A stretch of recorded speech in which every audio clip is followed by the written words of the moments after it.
avec l'UEMOA, l'Union économique et monétaire ouest-africaine. L'UEMOA, 8 pays, un destin commun, un espace économique harmonisé, ouvert et concurrentiel.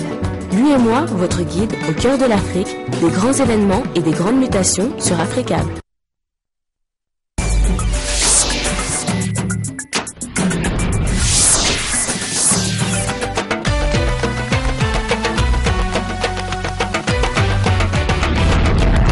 Merci à vous qui nous regardez sur Africable Télévision. Bienvenue à ce rendez-vous de l'actualité. Voici les titres. Au Mali, le tribunal de première instance de la commune 4 de Bamako a encore renvoyé ce mardi la délibération de l'affaire Boukari Daou au 30 avril prochain. Le comité de crise ainsi que ses avocats ont animé une conférence de presse pour informer sur la suite du procès. L'actualité également avec l'ambassade de France en Libye visée par un attentat ce mardi. Un attentat à la voiture piégée qui a blessé 2 gendarmes et littéralement soufflé le bâtiment. Le ministre français des Affaires étrangères, Laurent Fabius, s'est même rendu sur place. Et puis, la page sportive de cette édition, nous allons recevoir Yacouba Dansoko. Au menu, la CAN des moins de 23 ans, beach volley. Au sport et crise, la CAN des cadets et la Ligue des champions en Europe. Mesdames et messieurs, merci de choisir Africable Télévision pour vous informer. Le tribunal de première instance de la commune 4 de Bamako a encore envoyé ce mardi la délibération de l'affaire Boukari Daou au 30 avril prochain. Le comité de crise ainsi que ses avocats ont animé une conférence de presse pour éclairer la lanterne des journalistes sur la suite du procès. Reportage Aminata Mariko et Moussa Bari. Les juges de l'affaire Boukari Daou se donnent un temps de réflexion en renvoyant une fois de plus les délibérés au 30 avril prochain. Au cours de l'audience de ce 23, le ministère public qui a fait un sursaut d'orgueil a demandé un débat de fond pour écarter celui sur la forme. Le juge était censé donner sa décision par rapport à l'exception de nullité que nous avons soulevée à l'audience du 16 avril 2013. Malheureusement, cela n'a pas été le cas parce qu'il avait au préalable reçu une demande du procureur lui demandant de rabattre le délibéré. En réponse, les avocats de la défense qui avaient demandé le 16 avril dernier la nullité de la procédure avant tout jugement au fond de l'affaire menacent d'ôter la robe. En tant qu'avocat, à ce stade de la procédure, nous n'avons absolument rien à faire puisque les arguments que nous avons développés à l'audience du 16 restent valables et c'était des arguments imparables, pour ne pas dire des arguments très opérants, dont le juge tiendra compte dans sa décision du 30 avril. Pour les défenseurs du dossier, cette tentative d'intimidation du ministère public ne doit pas détourner la presse et ses alliés de leur objectif. On a vu en la justice ce qu'elle doit être. On a vu un parquet qui a repris de la verve, qui a repris beaucoup de formes, que ce soit sur des arguments ou des arguties, en tout cas qui a essayé de se défendre contre notre défense. Et notre défense est restée sur les principes. Dans tous les cas, l'ensemble de la profession reste mobilisée derrière leur confrère Boukari Daou, inculpé le 18 mars dernier pour incitation au crime et au délit et de publication de fausses nouvelles. Sous d'autres cieux également, on restreint la liberté de la presse. C'est le cas au Burundi où les sénateurs ont adopté ce week-end une loi controversée sur la presse. Le texte remet en cause la protection des sources. Il interdit également le traitement de certains domaines réservés, ce qui inquiète les journalistes sur place. De nombreux quotidiens parus ce lundi à Bujumbura consacrent leur colonne à la nouvelle loi sur la presse. Pour eux, c'est le premier désamour entre le pouvoir législatif et la presse burundaise qui s'estime bâillonnée. Un sentiment largement répandu dans cette radio privée de la capitale, Mais pour les journalistes, pas question de baisser les bras. On va continuer à travailler comme d'habitude parce que l'histoire du journalisme n'est pas venue du Burundi et nous allons continuer à exercer librement en tenant compte des règles et de déontologie professionnelle du métier. Avec 32 voix pour et seulement 2 contre, le Sénat a adopté vendredi la loi sur la presse. Parmi les principales dispositions du texte, l'obligation faite aux journalistes de dévoiler leurs sources dans toutes les affaires se rapportant notamment à la sécurité de l'État et à l'ordre public. Comme plusieurs organisations internationales, le syndicat des journalistes burundais qualifie cette loi de liberticide. Et il y voit une volonté du pouvoir en place de punir les médias locaux. C'est comme, je dirais, une certaine revanche à l'endroit des médias qui, en certains moments, ont donné la parole à l'opposition, qui était même à l'extérieur, qui avait fui en exil. Et donc, un sénateur l'a bien clarifié que c'est effectivement pour mater les journalistes, pour mater les médias. L'Assemblée nationale avait été la première à se prononcer favorablement sur cette loi. Mais le texte voté par les députés a subi lors de son adoption au Sénat quelques légères modifications. Les 2 chambres du Parlement vont créer une commission paritaire mixte pour se mettre d'accord sur la version définitive du texte qui sera envoyée à la présidence de la République pour promulgation. Dans le reste de l'actualité, le Sénégal, les libéraux se sont donné rendez-vous ce mardi à la place de l'Obélisque à Dakar.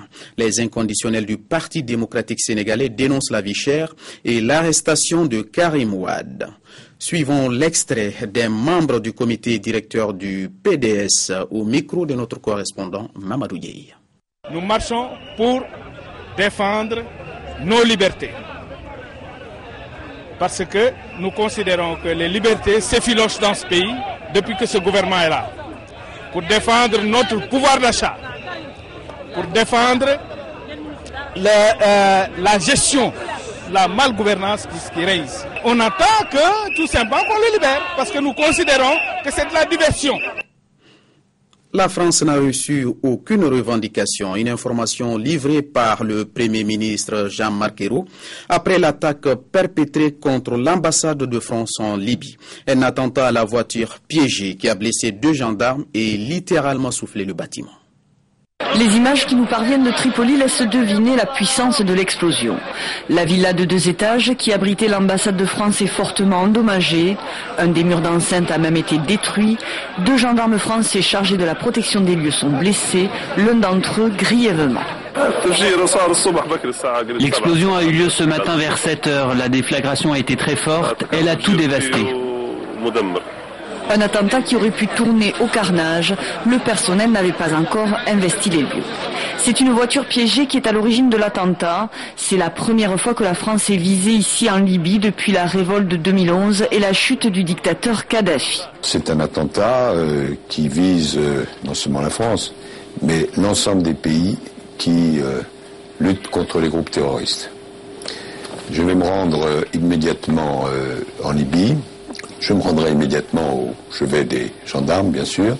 Le président François Hollande a demandé au pouvoir libyen que toute la lumière soit faite sur cet acte terroriste qui pour l'heure n'est pas revendiqué. Les autorités libyennes ont commencé les investigations. Elles annoncent la formation d'une commission franco-libyenne pour enquêter. Un pouvoir qui se construit sur les débris d'une révolution récente, ayant laissé dans le pays de nombreuses milices armées et une grande insécurité. Une insécurité plutôt concentrée jusque-là à Benghazi dans l'Est, où attentats et assassinats ont conduit de nombreux Occidentaux à quitter la ville. En septembre dernier, le consulat des États-Unis avait été visé, un attentat qui avait tué l'ambassadeur et 3 autres Américains. Hier lundi, le Parlement français a voté la prolongation du mandat de l'opération Serval au Mali.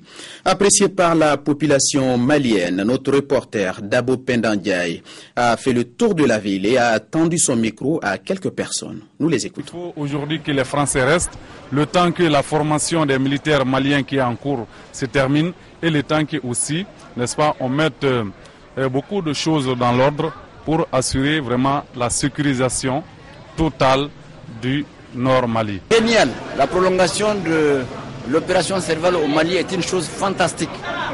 Ce n'est pas une imposition. Quand bien même que l'opération Serval a déjà donné satisfaction à l'ensemble de ces zones occupées. Donc si on la prolonge, ça ne fait que une mission accomplie d'avance.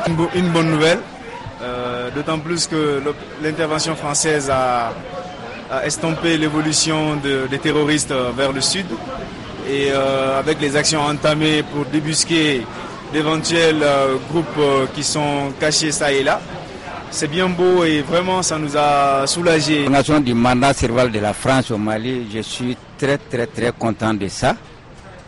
Surtout la diminution de 4000, déjà il y a 500 qui sont partis, ça reste 3500 au Mali. Je suis très content. Sinon, si ce n'était pas l'intervention française, la CEDEAO n'aurait pas fait un pas pour sauver le Mali.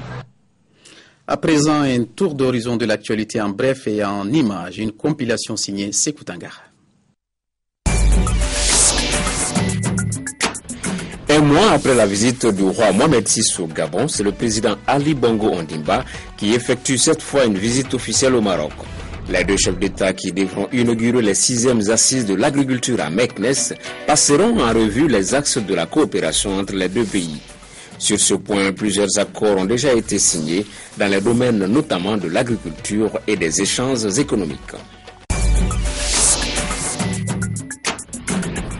Les forces terrestres ivoiriennes répondront désormais au commandement du colonel-major Gaussou Soumaoro.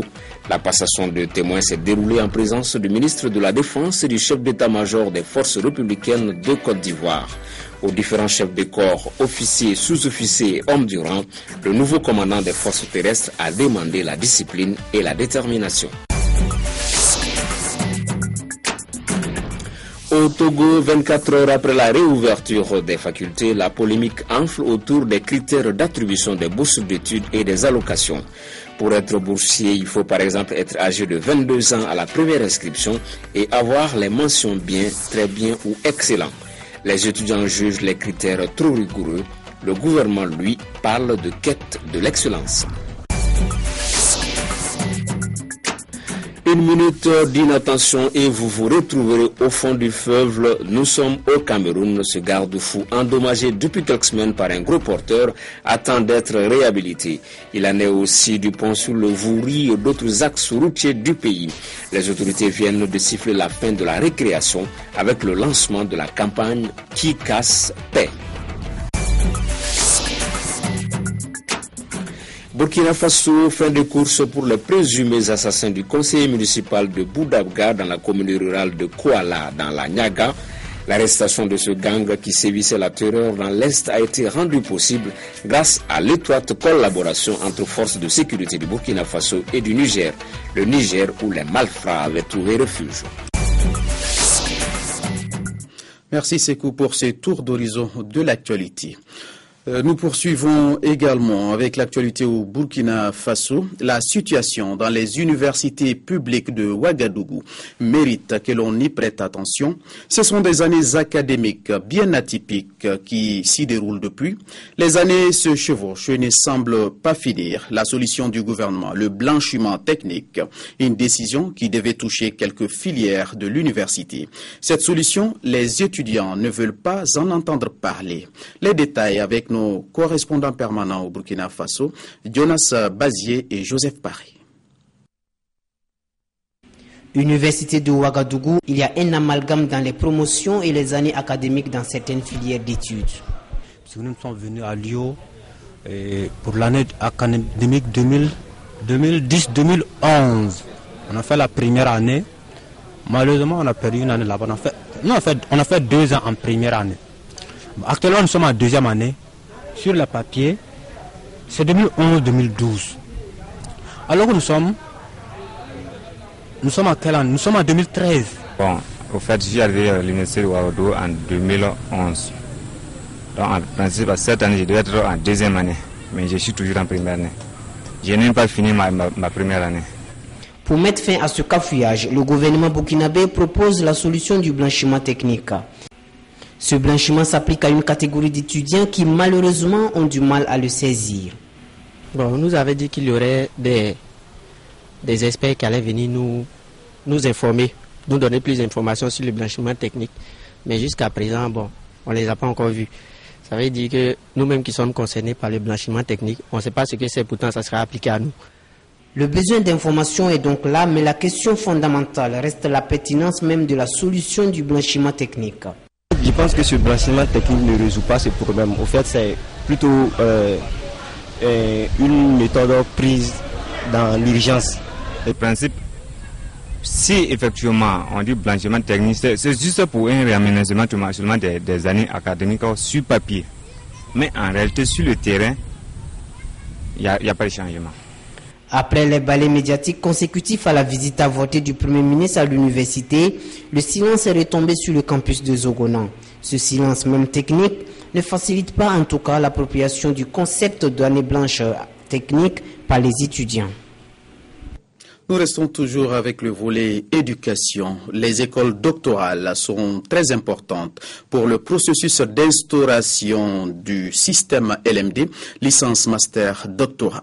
Une trentaine d'enseignants-chercheurs et de responsables académiques des universités et grandes écoles du Mali et du Sénégal se sont penchés sur la question. Écoutons à présent quelques réactions. Le Sénégal est relativement avancé dans la mise en œuvre de cette réforme. Il y a des structures qui existent et qui fonctionnent très bien. Et deuxièmement, c'est parce que le pays n'est pas très éloigné du Mali et donc cela nous permettait de venir avec une délégation assez large. Et troisièmement, c'est beaucoup plus facile de nouer des relations de coopération avec le Sénégal. Et nous allons donc, dans le cadre du suivi de cette visite, inviter aussi les responsables des structures que nous aurons visitées, l'académie, l'autorité nationale d'assurance qualité, et les écoles doctorales pour venir dans une session de restitution.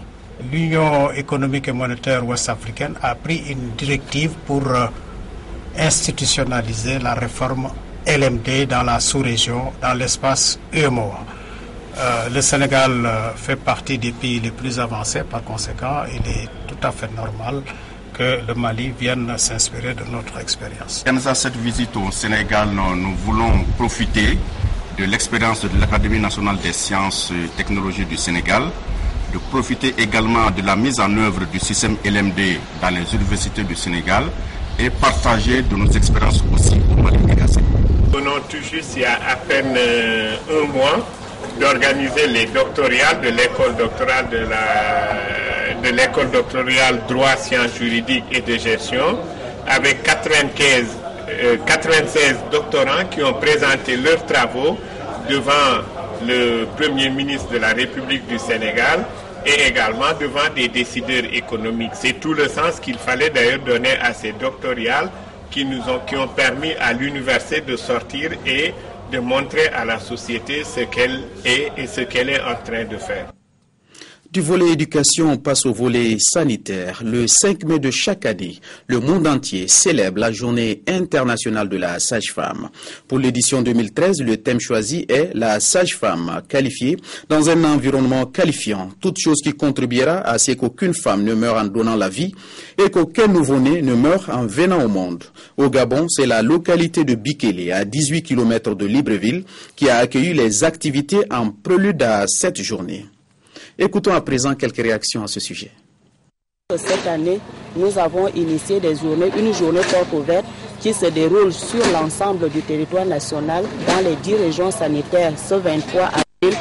Et elle a pour objectif de faire le plaidoyer par rapport à la profession sage-femme, de pouvoir présenter également ce que la sage-femme fait au quotidien comme profession ou comme exercice et qu'à partir de là, les populations vont comprendre ce que c'est qu'un accouchement, porter une grossesse et l'importance des consultations prénatales et que l'autorité comprenne également les préoccupations que les sages-femmes ont en rapport avec la profession dans le plan de carrière.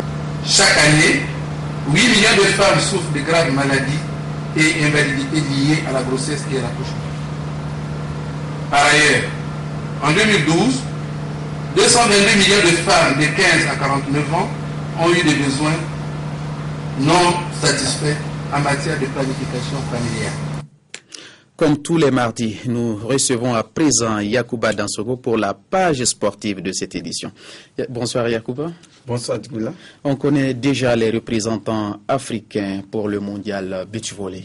Oui, il s'agit de la Côte d'Ivoire, du Nigeria et de la Sierra Leone chez les dames. Chez les hommes, Nigeria et l'équipe de la Sierra Leone battue en finale des hommes 2-7-0 par le Nigeria. Je vous rappelle que la phase finale aura lieu du 6 au 10 janvier 2014 en Pologne. Le point de ces deux finales avec nos confrères de la première chaîne ivoirienne. Enfin, la Côte d'Ivoire réussit à placer une équipe à la Coupe du Monde de beach volley. La paire ivoirienne des moins de 23 ans, Audrey Fieni et Patricia Penda Dieng, a battu la paire béninoise dans le match pour la 3e place 2-7-0, 21-19 et 21-17. Belle performance pour les Ivoiriennes qui, lors des confrontations directes, avaient été défaites par cette même équipe béninoise. La finale des dames de ces éliminatoires de la Coupe du Monde Zone Afrique des moins de 23 ans oppose le Nigeria à la Sierra Leone. Les Nigérianes s'imposent très facilement par 2-7-0, 21-9 et 21-8. Les trois qualifiés chez les dames sont donc le Nigeria, la Sierra Leone et la Côte d'Ivoire. Pour les hommes, la Côte d'Ivoire s'arrête en demi-finale. Domain Koulibaly et Abel Kofindri ont été stoppés lors du match de classement par la paire nigérienne, 21-13 et 21-7. Comme chez les dames, la finale des hommes se joue entre le Nigeria et la Sierra Leone. Les Nigérians enlèvent rapidement le premier set, 21-7. Mais lors du deuxième, ils se heurtent à la résistance des Sierra Leonais. Il y a alors plusieurs égalités, 17-17, 18-18, 19-19 et 20-20. Mais au finish, la paire nigériane remporte le deuxième set, 22-20, 2-7-0. Le Nigeria, la Sierra Leone et le Niger sont donc qualifiés pour la Coupe du Monde de beach volley des juniors. Donc Yacouba, pour ce mondial beach volley, les représentants africains, hommes et dames, sont déjà connus. Mais Yacouba, il y avait ce mardi la première demi-finale de la CAN des cadets. Oui, une compétition qui se déroule en terre marocaine. Les images qui vont venir, la première demi-finale qui s'est disputée ce mardi, voilà, a vu la victoire de la Côte d'Ivoire par 2-1 face au pays organisateur, le Maroc. Les jeunes Ivoiriens qui ont posé de sérieux problèmes à la défense marocaine, comme sur cette image-là. Mais sur ce pénalty généreux, les Marocains donc vont réduire le score. Voilà, l'arbitre qui n'hésite pas à accorder le pénalty à l'équipe marocaine et qui va donc réduire le score, et ça fait donc 2-1 pour les jeunes Marocains, voilà, les Lionceaux. Malgré cette réduction du score, le score va rester inchangé et la Côte d'Ivoire se qualifie pour la grande finale, une première pour le pays donc des éléphants dans cette compétition. Et puis là, il faut dire que la deuxième demi-finale va se jouer ce mercredi à partir de 15h temps universel, une affiche qui mettra aux prises le Nigeria à la Tunisie. Voilà la Tunisie qui recevra le Nigeria au compte de cette deuxième demi-finale. Pour terminer l'actualité sportive de ce mardi, c'est aussi les demi-finales de la Ligue des champions en Europe. Oui, présentement ce jour-là, toute première demi-finale aller entre le Bayern Munich et le FC Barcelone. Et ce mercredi, la deuxième demi-finale opposera le Borussia Dortmund au Real Madrid. C'est donc ce mercredi à partir de 18h45 temps universel. Yacouba, merci pour toutes ces précisions et surtout merci d'être avec moi sur ce plateau. Merci. Ce journal est terminé. Merci à vous de l'avoir suivi. Bonne suite de programmes sur Africab Télévision.